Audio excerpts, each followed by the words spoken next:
بسم اللہ الرحمن الرحیم۔ السلام علیکم ورحمۃ اللہ وبرکاتہ۔ حضرت محمد صلی اللہ علیہ وسلم کا بچپن اور حلیمہ سعدیہ کی بکریاں۔ ہمیں رشک آتا ہے کہ بوڑھے آسمان پر، ہواؤں، فضاؤں، ملائکہ پر اور حضرت حلیمہ سعدیہ رضی اللہ تعالی عنہا کے آنگن پر اور نسل انسانی کے سب سے بڑے انسان حضرت محمد صلی اللہ علیہ وسلم کے بچپن کے دل فریب نظاروں، اداؤں، مسکراہٹوں، پہلا قدم، پہلا لفظ، چلنے دوڑتے، اٹھتے بیٹھتے، سوتے جاگتے، اماں اماں کر کے حضرت حلیمہ سعدیہ کا دامن پکڑتے، ان کے پیچھے دوڑتے، اپنی رضائی بہن بھائیوں کے ساتھ کھیلتے، کھاتے پیتے، معصوم گفتگو اور کائنات کی سب سے پیاری مسکراہٹ کو انہوں نے بار بار دیکھا۔ اس زمانے میں عرب میں دستور تھا کہ پیدائش کے بعد بچوں کو دیہات سے آنے والی دائیوں کے حوالے کر دیتے تھے تاکہ دیہات میں بچوں کی نشو و نما بہتر ہو اور وہ خالص عربی سیکھ لیں۔ حضرت حلیمہ سعدیہ دوسری عورتوں کے ہمراہ اپنی بستی سے بچے لینے کو روانہ ہوئیں۔ ان کا خچر بہت کمزور اور مریل تھا، ساتھ میں کمزور اور بوڑھی اونٹنی بھی تھی جو بہت آہستہ چلتی، اور اس کی وجہ سے حضرت حلیمہ قافلے سے بہت پیچھے رہ جاتی۔ اسی وجہ سے وہ سب سے آخر میں مکہ میں داخل ہوئیں۔ قافلے کی عورتیں بار بار انہیں کوستی کہ جلدی چلو، تمہاری وجہ سے دیر ہو رہی ہے۔ مکہ میں آ کر دائیوں نے مختلف بچے لے لیے، مگر نبی کریم صلی اللہ علیہ وسلم کو کسی نے اس خیال سے نہ لیا کہ یتیم ہیں، ان کے گھر سے انہیں کیا معاوضہ ملے گا۔ یہاں تک کہ ہر دائی کو کوئی نہ کوئی بچہ مل گیا، صرف حضرت حلیمہ رہ گئیں۔ جب حضرت حلیمہ کو کوئی بچہ نہ ملا اور صرف نبی کریم صلی اللہ علیہ وسلم رہ گئے تو انہوں نے اپنے شوہر سے کہا کہ مجھے یہ بات بڑی ناگوار ہے کہ میں بغیر بچوں کے جاؤں، دوسری عورتیں بھی مجھے طعنہ دیں گی، کیوں نہ ہم اس یتیم بچے کو لے لیں۔ شوہر نے اجازت دے دی۔ حضرت حلیمہ سعدیہ رضی اللہ تعالی عنہا حضرت عبدالمطلب کے گھر پہنچیں۔ حضرت آمنہ رضی اللہ تعالی عنہا انہیں بچے کے پاس لائیں۔ آپ صلی اللہ علیہ وسلم کا حسن و جمال دیکھ کر حضرت حلیمہ حیرت زدہ رہ گئیں۔ آپ صلی اللہ علیہ وسلم سوئے ہوئے تھے۔ جو ہی انہوں نے آپ صلی اللہ علیہ وسلم کے سینے پر محبت سے ہاتھ رکھا، آپ صلی اللہ علیہ وسلم مسکرا دیے اور آنکھیں کھول کر ان کی طرف دیکھنے لگے۔ حضرت حلیمہ فرماتی ہیں کہ میں نے دیکھا کہ ایک نور سا آپ صلی اللہ علیہ وسلم کی آنکھوں سے نکلا جو آسمان تک پہنچ گیا۔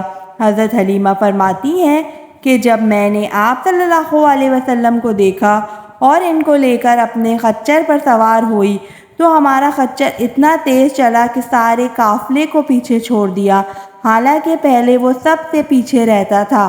ساری عورتیں کہنے لگیں، اے حلیمہ، کیا یہ وہی خچر ہے جس پر تم آئی تھی؟ انہوں نے جواب دیا کہ یہ وہی خچر ہے، باخدا اس کا معاملہ عجیب ہے۔ حضرت حلیمہ نبی کریم صلی اللہ علیہ وسلم کو لے کر بستی پہنچی۔ ان دنوں یہ علاقہ خشک اور قحط زدہ تھا۔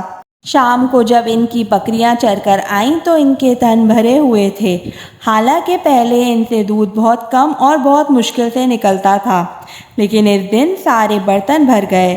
سب نے جان لیا کہ سب برکت اس بچے کی وجہ سے ہے۔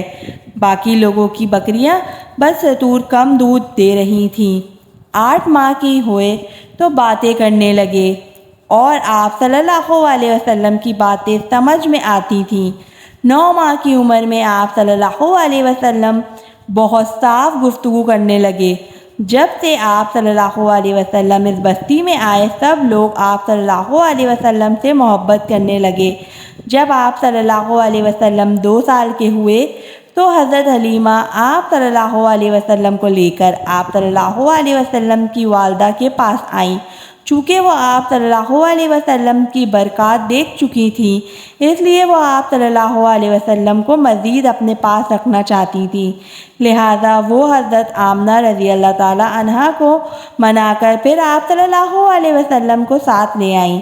جب آپ صلی اللہ علیہ وسلم کچھ بڑے ہوئے تو اپنے دور شریک بھائی بہنوں کے ساتھ بکریاں چرانے جانے لگے۔ پھر کچھ ایسے واقعات ہوئے کہ حضرت حلیمہ کو آپ صلی اللہ علیہ وسلم کے نقصان کا ڈر ہوا۔ وہ آپ صلی اللہ علیہ وسلم کو واپس ان کی والدہ کے پاس چھوڑ آئیں۔ وہ واقعات یہ ہیں کہ ایک بار آپ صلی اللہ علیہ وسلم اپنے دور شریک بھائی بہنوں کے ساتھ بکریاں چرانے گئے کہ دو آدمی حضرت جبرائیل اور میکائیل علیہ السلام سفید کپڑے پہننے آئے۔ انہوں نے آپ صلی اللہ علیہ وسلم کو پکڑ کر لٹایا اور پیٹ چاک کیا اور کوئی چیز نکال کر باہر پھینک دی اور پیٹ پھر سے سی دیا۔ وہ سیاہ رنگ کا ایک دانہ تھا۔ یہ انسان کے جسم میں شیطان کا گھر ہوتا ہے اور شیطان انسان کے بدن میں یہیں سے اثرات ڈالتا ہے۔ جب حضرت حلیمہ کو یہ سب معلوم ہوا تو وہ ڈر گئیں۔ اسی طرح حضرت حلیمہ کے پاس سے ایک بار یہودیوں کی جماعت گزری تو آپ صلی اللہ علیہ وسلم کے بارے میں تفصیلات معلوم کر کے انہوں نے آپ صلی اللہ علیہ وسلم کو قتل کرنے کا مشورہ دیا۔ انہوں نے حضرت حلیمہ سے پوچھا، کیا یہ بچہ یتیم ہے؟ حضرت حلیمہ ان کا قتل کا مشورہ سن چکی تھیں، لہٰذا انہوں نے جلدی سے اپنے شوہر کی طرف اشارہ کیا کہ نہیں، یہ رہے اس بچے کے باپ۔ تب انہوں نے کہا کہ اگر یہ بچہ یتیم ہوتا تو ہم ضرور اسے قتل کر دیتے، اس لیے کہ پرانی کتاب میں آخری نبی کی نشانیوں میں یہ بھی ہے کہ وہ یتیم ہوں گے۔ چونکہ حضرت حلیمہ نے کہہ دیا کہ یہ بچہ یتیم نہیں، تو انہوں نے یہ خیال کیا کہ یہ وہ بچہ نہیں ہے، لہذا قتل کا ارادہ ترک کر دیا۔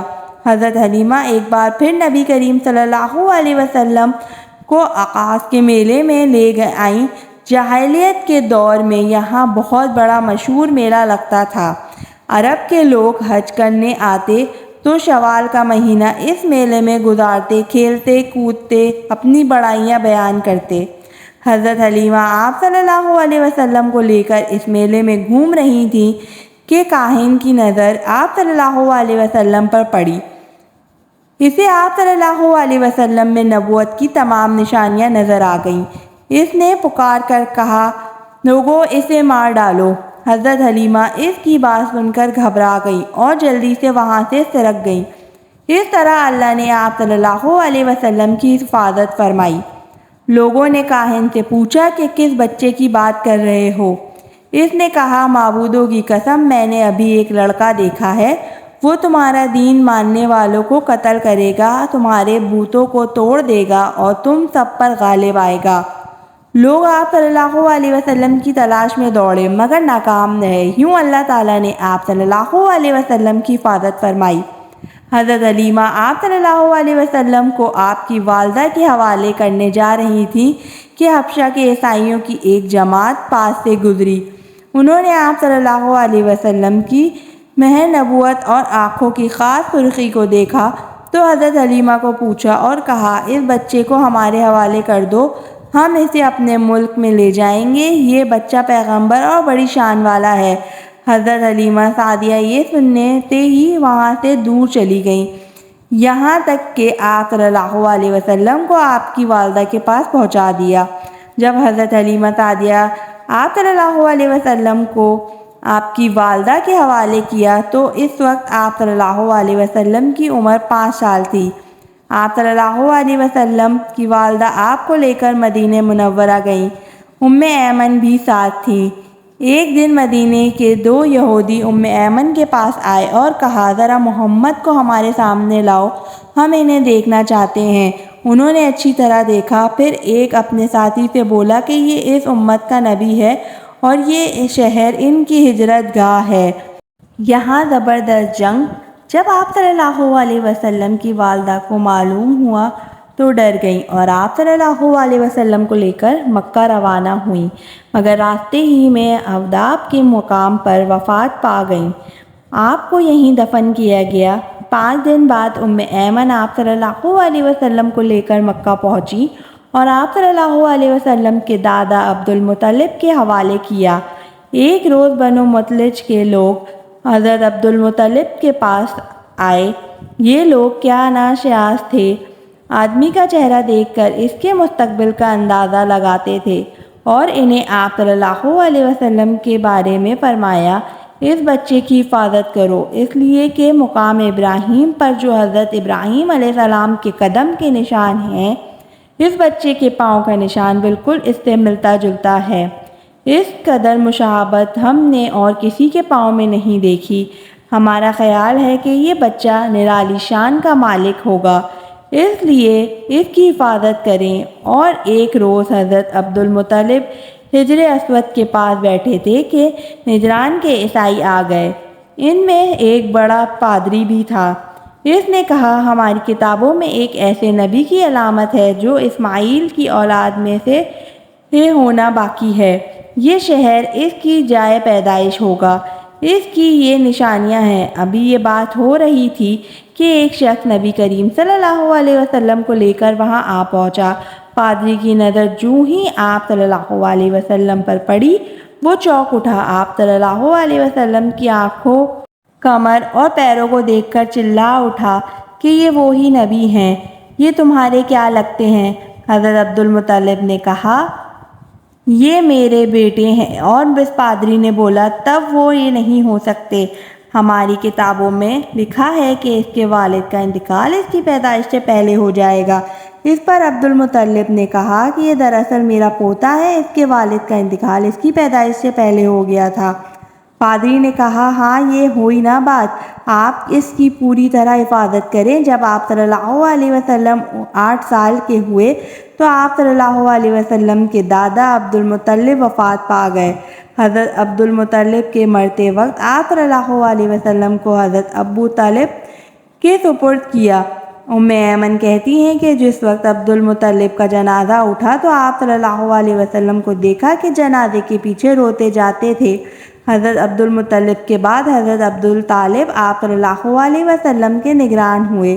یہ مالی اعتبار سے کمزور تھے، 2 وقت سارے گھرانے کو پیٹ بھر کر کھانا نہیں ملتا تھا، لیکن جب نبی کریم صلی اللہ علیہ وسلم ان کے ساتھ کھاتے تو تھوڑا کھانا بھی سب کو کافی ہو جاتا، سب کی سیر ہونے کے بعد بھی کھانا بچ جاتا۔ نبی کریم صلی اللہ علیہ وسلم چند سال اپنے دوسرے چچا زبیر کے ساتھ بھی رہے۔ ایک بار ان کے ساتھ قافلے میں یمن تشریف لے گئے۔ راستے میں ایک وادی پر سے گزرا ہوا جس پر سرکشی اونٹ رہتا تھا، جو آنے جانے والوں کو روک لیتا تھا، مگر جو ہی آپ صلی اللہ علیہ وسلم کو دیکھا تو بیٹھ گیا اور جاتی زمین سے رگڑنے لگا۔ آپ صلی اللہ علیہ وسلم اپنے اونٹ سے اترے اور اس پر سوار ہو گئے۔ اونٹ آپ صلی اللہ علیہ وسلم کو وادی پار لے گیا اور آپ صلی اللہ علیہ وسلم نے پھر اسے چھوڑ دیا۔ اللہ تعالی ہمیں دین کی مکمل سمجھ نصیب فرمائے اور ہمیں نیک کاروں میں شامل کرے، آمین۔ ویڈیو پسند آئے تو ضرور لائک کیجیے گا اور چینل کو سبسکرائب کیجیے گا۔ جزاک اللہ۔